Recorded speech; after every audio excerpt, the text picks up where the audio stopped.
మిత్రులారా నమస్కారం. నేను మీ డాక్టర్ చిరుమామిళ్ళ మురళీ మనోహర్. ఈ వీడియోలో చాలా ముఖ్యమైన విషయాన్ని మనం తెలుసుకోబోతున్నాం. మనం ఎన్నో రకాల మొక్కల్ని గమనిస్తూ ఉంటాం, కానీ వాటిని పెద్దగా పట్టించుకోం. కానీ పట్టించుకోగలిగితే బోల్డ్ అన్ని ఔషధ రహస్యాల్ని ఇవి విప్పి చెప్తాయి. దీనికి ఉదాహరణే ఈ అపరాజిత లేదా శంఖం ఆకారంలో కనిపించేటటువంటి ఈ శంఖపుష్పి. దీనికి సంబంధించి ప్రధానమైన అనేక అంశాలు ఉన్నాయి. వీటిని మీరు తెలుసుకోవాలి. మెయిన్గా మెదడుకి పదును పెట్టేటువంటి ఈ శంఖపుష్పం తాలూకు ఆరోగ్య రహస్యాలు మీరు తెలుసుకుంటే ఆశ్చర్యపోతారు. ప్రధానంగా దీని ఐడెంటిఫికేషను, అలాగే దీనివల్ల ఉపయోగాలు, అలాగే దీని డోసు, దీని ఔషధంగా ఎలా వాడాలి, ఈ మొత్తం సమాచారాన్ని మీరు తెలుసుకోవటం అవసరం. అంటే ఈ ఇంపార్టెంట్ పాయింట్స్ మీద మీకు అవగాహన ఉండాలి. చూడండి, మెదడుని చురుగ్గా ఉంచేటటువంటి శక్తి ఈ శంఖపుష్పానికి ఉంది. ఈ శంఖపుష్పి తాలూకు వేరు తాలూకు అనేక పార్ట్స్, నిజానికి ఇవన్నీ కూడా మీ మేధస్సుని పెంచుతాయి. ఇది చెప్తే మీకు నమ్మశక్యంగా అనిపించదు, కానీ ఇది అక్షరాల నిజం. జ్ఞాపక శక్తి మందగించిన వాళ్ళకి ఈ అపరాజిత లేదా శంఖపుష్పి అనేది ఒక గొప్ప ప్రకృతి వరప్రసాదం. భారతదేశంలో ప్రతి తోటలో ఈ అపరాజిత మొక్క మీకు కనిపిస్తుంది, గమనించగలగాలి. కానీ దీన్ని సాధారణంగా శంఖపుష్పం అని ఎందుకు పిలుస్తారంటే దాని పూలు శంఖంలాగా ఉంటాయి. తీగలాగా పాగేటటువంటి ఈ మొక్క కేవలం అలంకారానికి మాత్రమే కాదు, ఆరోగ్యాన్ని అందించడంలో దీని పాత్ర అద్వితీయం. ఏ టైంలో ఎలా వాడాలో తెలిస్తే ఇది ఒక దివ్యమైనటువంటి ఔషధం కింద పనిచేస్తుంది. ఆయుర్వేదం ఈ మొక్కని మేధ్య అని అభివర్ణిస్తుంది. మేధ్య అంటే మేధస్సుని పెంచేది అని అర్థం. ఇది వాత అలాగే పిత్త దోషాలను అదుపులో ఉంచుతుంది, బుద్ధిని వికసింపజేస్తుంది, అలాగే మనసుని ప్రశాంతంగా ఉంచడంలో దీనికి సాటి వచ్చే మొక్క మరొకటి లేదనే చెప్పొచ్చు. అందుకే దీన్ని అపరాజిత అన్నారు. అంటే పరాజయం లేనిది, అంటే వ్యాధులు ట్రీట్ చేయడంలో ఇది బెస్ట్ అని. శాస్త్రీయంగా చూస్తే ఇందులో కొన్ని ప్రత్యేకమైన అంశాలు ఉంటాయి. ఉదాహరణకు టిటెట్నాయిడ్స్ అనేటటువంటివి ఉంటాయి, అలాగే ఫ్లావనాయిడ్స్ ఉంటాయి. మామూలుగా కాదు, పుష్కలంగా ఉంటాయి. ఈ మెదడులో ఉండేటువంటి నరాలను ఉత్తేజితం చేస్తాయి. యాంటీ బ్యాక్టీరియల్, యాంటీ ఫంగల్ గుణాలు కూడా దీంట్లో ఉంటాయి. ఇవన్నీ కూడా శరీరంలో ఇన్ఫెక్షన్స్ని సమర్థవంతంగా నివారించడానికి సహాయపడతాయి. వైద్యంలో దీని ఆకులు, వేర్లు, పువ్వులు, అలాగే గింజల్ని కూడా ఉపయోగిస్తూ ఉంటాం. సాధారణంగా వేరు చూర్ణాన్ని అనుకోండి 1 నుంచి 3 గ్రాముల మోతాదుగా వాడచ్చు. ఆకులు అలాగే పువ్వుల పొడి అనుకోండి, దాన్ని ఆ సమయ సందర్భాలను బట్టి తగిన డోసులో వాడుకోవచ్చు. సమస్య తీవ్రతను బట్టి దీని వినియోగం అనేది మారుతూ ఉంటుంది. అయితే అసలైన విషయం ఒకటి ఉంది. ఈ అపరాజిత మొక్క ఔషధ ప్రయోజనాలు వీటిని తెలుసుకుంటే, చెప్తున్నాం కదా, మీరు స్టన్ అవుతారు దాదాపుగా. అపరాజిత మొక్క కలిగేటువంటి ప్రయోజనాలు అనేకం. ఇది ఆ బొల్లి మచ్చల్ని తగ్గించడంలో సహాయపడుతుంది. బోధకాలు వాపును తగ్గించడమే కాకుండా జ్ఞాపక శక్తిని పెంచుతుంది. అధిక రక్తస్రావం, కళ్ళ కలక ఇలాంటి సమస్యలు, అక్కడికి పంటి నొప్పి ఇలాంటి సమస్యలకు ఇది ఒక మంచి పరిష్కారం. అలాగే గాయాలను త్వరగా నయం చేసే గుణం దీనికి ఉంది. వీటిని గురించి 1 by 1 వరుసగా తెలుసుకుందాం. చాలామందిని ఇబ్బంది పెట్టేది, ఆత్మవిశ్వాసాన్ని కోల్పోయేలా చేసేటువంటి సమస్య ఒకటి ఉంది. బొల్లి, లూకోడర్మా. చర్మం పైన తెల్లటి మచ్చలు ఏర్పడటం వల్ల చాలామంది మానసిక ఒత్తిడికి గురవుతూ ఉంటారు. చర్మ కణాల్లో మెలనోసైట్స్ పనితీరు తగ్గిపోవటం వల్ల ఈ మార్పు అనేది వస్తుంది. దీనివల్ల చర్మం తన సహజమైన రంగుని కోల్పోతుంది. ఇది చర్మం అంతా వ్యాపించేటటువంటి అవకాశం ఉంది. ఈ సమస్యను తగ్గించుకోవడానికి అపరాజిత ఆకులతోటి చేసినటువంటి పేస్ట్ని మీరు వాడచ్చు. ఈ పేస్ట్ని ఆ తెల్ల మచ్చల మీద దట్టంగా పూయాలి. పూసిన తర్వాత కాసేపు సూర్యరశ్మి తగిలేలాగా చూసుకోవాలి.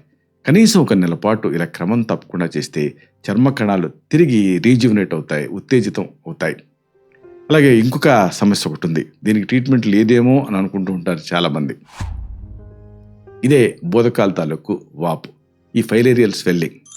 ఈ బోధక వ్యాధి అనేది మన దేశంలో కామన్గా ఏళ్ల తరబడి ఇబ్బంది పెడుతూ ఉంటుంది. ఇలాంటప్పుడు కాళ్ళలో తీవ్రమైన వాపు వస్తుంది. ఇది శరీరంలో లింఫ్ వ్యవస్థ పైన ప్రభావం చూపిస్తుంది. నడవటం కష్టంగా మారటమే కాకుండా నొప్పి కూడా ఉంటుంది. వ్యాధి పెరిగే కొద్దీ కూడా ఈ వాపు అసహజమైనటువంటి స్థాయికి చేరుకుంటుంది. ఇలాంటి సందర్భంలో అపరాజిత వేరుతోటి చేసినటువంటి పేస్ట్ని వాడచ్చు. 5 గ్రాముల వేరు పేస్ట్ని ప్రతిరోజు కూడా 2 సార్లు లోపలికి తీసుకోవాలి. ఇది శరీరంలో ఉండేటువంటి వాపుని క్రమంగా తగ్గిస్తుంది, ఇన్ఫ్లమేషన్ నుంచి రిలీఫ్ని ఇస్తుంది. అలాగే ఇంకొక ప్రాబ్లం ఉంది. మెయిన్గా అసలు ఈ మొక్క యూజే ఇదే జ్ఞాపక శక్తి లోపం. అలాంటప్పుడు ఇది ఒక మంచి మెమరీ ఎన్హాన్సర్గా పనిచేస్తుంది, మెమరీ బూస్టర్గా పనిచేస్తుంది. వయసు పెరగటం వల్ల లేదా ఒత్తిడి వల్ల జ్ఞాపక శక్తి క్షీణిస్తుంది. ఏ విషయం పైన ఏకాగ్రత అనేది ఉండదు. పిల్లల్లో చదువు పట్ల ఆసక్తి తగ్గుతుంది, మతిమరుపు ఇబ్బంది పెడుతూ ఉంటాయి. మెదడు కణాలు శక్తిని కోల్పోవడం వల్ల సాధారణంగా ఈ పరిస్థితి వస్తూ ఉంటుంది. ఈ సమస్యను తగ్గించుకోవడానికి తాజా అపరాజిత వేరు పేస్ట్ని వాడాలి. ప్రతిరోజు 1 నుంచి 3 గ్రాముల ఈ పేస్ట్ని కొద్దిగా నెయ్యితోటి కలిపి 2 సార్లు ఇంటర్నల్గా తీసుకోవాలి. ఇది జ్ఞాపక శక్తిని, మేధస్సుని అద్భుతంగా పెంచుతుంది, మెదడుని చురుగ్గా ఉంచుతుంది. అలాగే మహిళల్ని బాగా ఇబ్బంది పెట్టేటువంటి ఒక సమస్య ఉంది, అధిక ఋతుస్రావం, అధిక రక్తస్రావం. దీంతో ఈ మెనరేజియాతోటి ఎంతో మంది మహిళలు ఇబ్బంది పెడుతూ ఉంటారు. మహిళలలో ఋతుక్రమ సమయంలో అధిక రక్తస్రావం కావటం వల్ల విపరీతమైన నీరసం వస్తుంది. గర్భాశయానికి సంబంధించిన దోషాల వల్ల ఈ ఇబ్బంది వస్తూ ఉంటుంది. ఇది శరీరంలో ఐరన్ స్థాయిల్ని తగ్గించేస్తుంది. దీనివల్ల రక్తహీనత లాంటి సమస్యలు వస్తాయి. ఈ సమస్య ఉన్నప్పుడు 1 గ్రాము అపరాజిత పువ్వుల పొడిని తీసుకోండి. ఈ పొడిని ప్రతిరోజు కూడా 3 సార్లు కొద్దిగా తేనెతోటి కలిపి తీసుకుంటూ ఉండాలి. ఇది గర్భాశయం తాలూకు రక్తస్రావాన్ని అదుపులో ఉంచుతుంది, శరీరానికి అవసరమైన శక్తిని తిరిగి ఇస్తుంది. అలాగే సీజనల్గా ఇబ్బంది పెట్టే అనేక సమస్యలు ఉంటూ ఉంటాయి. ఇలాంటి వాటిలో అతి ముఖ్యమైనది ఒకటి ఉంది, కళ్ళకలక. దీన్నే కంజంక్టివైటిస్ అని కూడా అంటారు. ఇలాంటి ఐ కంజంక్టివైటిస్ చాలామందిని ఇబ్బంది పెడుతూ ఉంటుంది. సీజనల్గా కళ్ళు ఎర్రబడటం, నీరు గారటం, మంట, ఇవన్నీ కూడా కళ్ళకలక లక్షణాలు. బ్యాక్టీరియా లేదా వైరస్ వల్ల ఈ ఇన్ఫెక్షన్ వస్తూ ఉంటుంది. కళ్ళలో ఇసుక రేణువులు పడినట్టుగా అసౌకర్యంగా అనిపిస్తుంది. ఇది ఒకరి నుంచి మరొకరికి త్వరగా వ్యాపిస్తుంది. దీనికి ట్రీట్మెంట్గా అపరాజిత పువ్వుల్ని ఆవు పాలతో కలిపి మెత్తగా నూరాలి. ఈ మిశ్రమాన్ని కళ్ళు మూసుకొని రెప్పల పైన ప్యాక్ లాగా వేసుకోవాలి. ఇది రక్తంలో ఉండేటటువంటి ఆ ఇన్ఫ్లమేషన్ తగ్గించి త్వరగా రిలీఫ్ని ఇస్తుంది, మంటని, ఎరుపుదనాన్ని వెంటనే నివారిస్తుంది. మరొక గుండెపోటు స్థాయిలో బాధించేటువంటి ఒక సమస్య ఉంది, ఇదే పంటిపోటు. ఒక్కోసారి గుండెపోటు కంటే ఎక్కువగా ఇబ్బంది పెడుతూ ఉంటుంది టూత్ ఏక్ అనేది. ఇలాంటప్పుడు ఇది ఉపయోగపడుతుంది. పంటి నొప్పి విపరీతమైన వేదన కలగజేస్తుంది.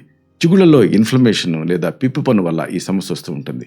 దురద, అలాగే వాపు రావటం, ఆహారాన్ని నమలాలంటే కష్టంగా ఉండటం, ఇలాంటివి జరుగుతూ ఉంటాయి. ఇది మెదడు నరాల మీద కూడా ప్రభావాన్ని చూపిస్తుంది.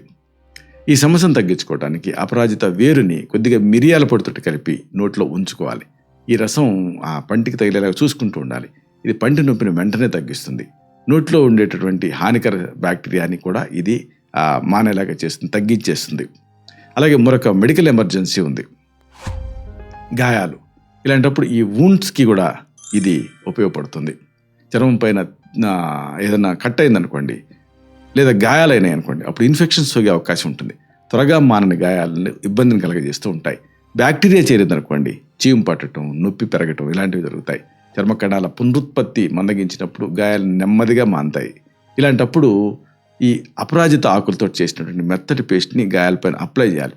దీంట్లో ఉండేటువంటి యాంటీబ్యాక్టీరియల్, యాంటీ ఫంగల్ గుణాలు ఆ ఇన్ఫెక్షన్స్ని తగ్గిస్తాయి.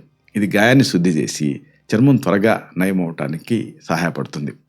అయితే చాలామందికి ఒక డౌట్ వస్తూ ఉంటుంది, అపరాజిత అంటే శంఖపుష్పి పేరుతోటి 2-3 హెర్బల్ సోర్సెస్ ఉంటూ ఉంటాయి. కాబట్టి ఒకవేళ దీన్ని మీరు యథాతథంగా వాడాలనుకుంటే అప్పుడు దీనికి సంబంధించిన పూర్తి వివరాలు తెలుసుకోవాలి. అంటే ఈ మొక్క వివరాలు మీకు తెలియటం అవసరం. అంటే దీని బొటానికల్ సోర్స్ ఏమిటి, ఎలా ఐడెంటిఫై చేయాలి, ఇదంతా కూడా మీకు తెలియాలి. ఇక్కడ అపరాజిత మొక్కని వృక్షశాస్త్రంలో క్లైటోరియా టెర్నేటియా అనేటటువంటి పేరుతో పిలుస్తారు. ఇది ఫ్యాబేసీ కుటుంబానికి సంబంధించింది. తెలుగులో దీన్ని దింటెన లేదా శంఖపుష్పం, శంఖపుష్పి ఇలాంటి పేరుతో పిలుస్తారు. ఇంగ్లీష్లో క్లైటోరియా అనేటువంటి పేరుతో పిలుస్తారు. అయితే దీని ప్రధానమైన ఎక్కువ వాడుకలో ఉన్న పదం ఏంటంటే శంఖపుష్పం. ఈ పేరుతోటి శంఖపుష్పి సిరప్ లాంటివి కూడా దొరుకుతున్నాయి. నిజానికి ఇది ఒక అందమైనటువంటి తీగ మొక్క. దీని ఆకులు గుండ్రంగా వరుసగా అమర్చబడి ఉంటాయి. పువ్వులు శంఖం ఆకారంలో నీలి రంగుతో కానీ లేదా తెలుపు రంగులో కానీ వికసిస్తాయి. ఈ పువ్వుల మధ్యలో పసుపు రంగు మచ్చ ఉంటుంది. ఇవి తీగలకు గుత్తులుగా పూస్తాయి. భారతదేశం అంతటా కూడా ఇది ఒక అలంకార మొక్కగా ఎంతో ఫేమస్, ఎంతో ప్రసిద్ధి చెందింది. అయితే ఈ శంఖపుష్పిని మీరు వాడుకోవాలనుకున్నప్పుడు కొన్ని అంశాలు మీరు దృష్టిలో పెట్టుకోవాలి. మెయిన్గా దీని డోసు ఇలాంటివి మీకు ఐడియా ఉండాలి. ఈ ముఖ్యాంశాలని మనం తెలుసుకుందాం. ప్రధానంగా అపరాజితను వాడేటప్పుడు కొన్ని నియమాలు గుర్తుంచుకోవాలి. ఆ వేరు పేస్ట్ ఉంటుంది కదా, ఈ పేస్ట్ మోతాదుకి మించి వాడటం అనేది మంచిది కాదు. కాబట్టి మోతాదు విషయంలో జాగ్రత్తగా ఉండాలి.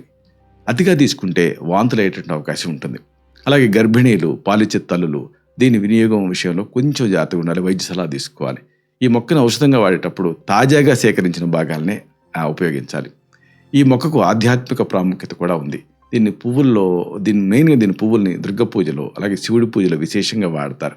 అందుకే దీన్ని అపరాజిత అంటారు, అంటే ఓటమి లేనిది అని పిలుస్తారు. ఇంటి ఆవరణలో ఈ మొక్కని పెంచడం వల్ల గాలి శుద్ధి అవుతుంది. నీలిరంగు పుష్పాలతో టీ కూడా తయారు చేసుకోవటం అనేది ఈ మధ్య ఒక హెల్త్ ట్రెండ్ కింద మారింది. ఇది యాంటాక్సిడెంట్ తోటి నిండి ఉంటుంది, ఒత్తిడిని తగ్గిస్తుంది. ముగింపుగా ఒక ముఖ్యమైన మాటని మీకు మనవి చేయాలి. అపరాజిత మొక్క మన మేధస్సుని, ఆరోగ్యాన్ని రక్షిస్తుంది, రక్షణ కవచంలాగా ఉంటుంది. జ్ఞాపక శక్తి మెరుగుదల అంటే ఈ మనం గుర్తుంచుకోకపోవటం, దీంతో అనేక ఇబ్బందులు ఎదురవుతూ ఉంటాయి. ఇలాగ జ్ఞాపక శక్తిని పెంచడం దగ్గర నుంచి చర్మ సమస్యల వరకు దీని ఫలితాలు అసాధారణం. ప్రకృతి సిద్ధంగా లభించే ఈ అమూల్యమైనటువంటి మొక్కని మనం పెరటి వైద్యంలో భాగంగా చేసుకోవటం ఎంతో మేలు. ఆధునిక కాలంలో వస్తున్న అనేక నరాల బలహీనతలు ఇలాంటి వాటికి ఇది ఒక చక్కటి సహజ పరిష్కారం కింద ఉంటుంది. మన చుట్టూ ఉండేటువంటి మొక్కల విలువని తెలుసుకోవటం వల్ల అనారోగ్యాల నుంచి మనం కాపాడుకోవచ్చు. కేవలం ఒక అలంకార మొక్కగా చూసేటటువంటి అపరాజిత వెనక ఇంతటి ఔషధ విజ్ఞానం ఉంది అని గ్రహించడం అనేది ముఖ్యం. ప్రతిరోజు మనం చేసేటువంటి చిన్న చిన్న ఆరోగ్య ప్రయత్నాలే రేపటి మన ఆరోగ్యానికి పునాది కింద ఉంటాయి. అపరాజిత శక్తిని గుర్తించండి, జ్ఞాపక శక్తిని, మేధస్సుని పెంచుకోండి. మెయిన్గా మీ పిల్లలకి కూడా పెంచండి. ఇలాంటి మరిన్ని ఇన్ఫర్మేటివ్ వీడియోస్ కోసం ఈ ఛానల్ సబ్స్క్రైబ్ చేసుకోండి. అలాగే ఈ వీడియోలు అప్లోడ్ అవడంతోనే ఆ విషయం మీకు తెలియాలనుకుంటే బెల్ బటన్ క్లిక్ చేయండి. అప్పుడు మీకు ఒక నోటిఫికేషన్ వస్తుంది. ఆ నోటిఫికేషన్ మీరు క్లిక్ చేస్తే ఆ వీడియోని మిస్ కాకుండా చూడగలుగుతారు. అలాగే ఈ వీడియో మీకు నచ్చిందనుకోండి, లైక్ చేయండి. అప్పుడు ఇది మరింత ఎక్కువ మందికి రికమెండ్ అవుతుంది. ఈ వీడియో తాలూకు పర్పస్ అనే సర్వ్ అవుతుంది. అంటే అందరికీ ఆరోగ్యం అన్న మన అభిలాష, మన ఆకాంక్ష నెరవేరుతాయి. శతం జీవ శరదో వర్ధమానః, శతం హేమంతాన్ శతం వసంతాన్. 100 శరత్తులు, 100 హేమంతాలు, 100 వసంతాలు వర్ధిల్లుతూ జీవించండి. Stay healthy, stay happy, be positive, keep smiling. Love you all. శుభం.